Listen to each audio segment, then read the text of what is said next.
And on to more stories from around the world. According to Cuba's energy minister, the country is facing a severe energy crisis out of diesel and fuel oil. Only limited natural gas production remains, leaving the island struggling to meet basic power needs.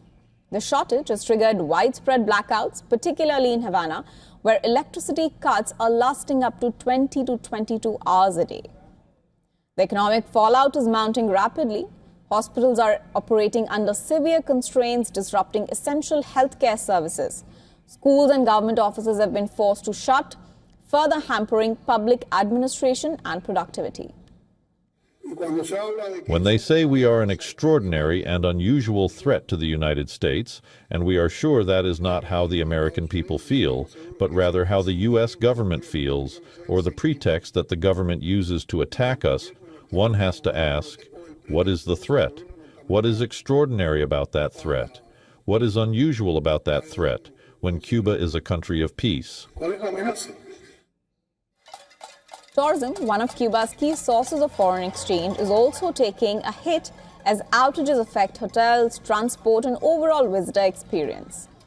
Small businesses and informal workers, heavily dependent on consistent electricity, are among the worst affected, facing income losses and operational shutdowns.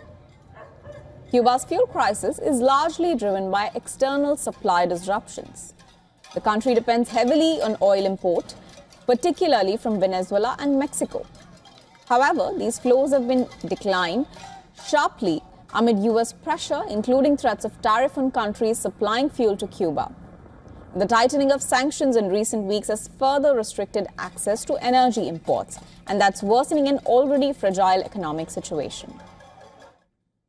The energy crunch has also intensified social tensions.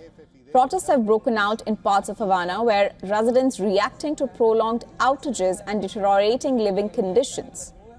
The unrest reflects growing frustration over shortages of essential services and the broader economic strain. No lo esperábamos de otra manera, contra de esas agresiones de Israel y Estados Unidos, y le ha costado mucho trabajo.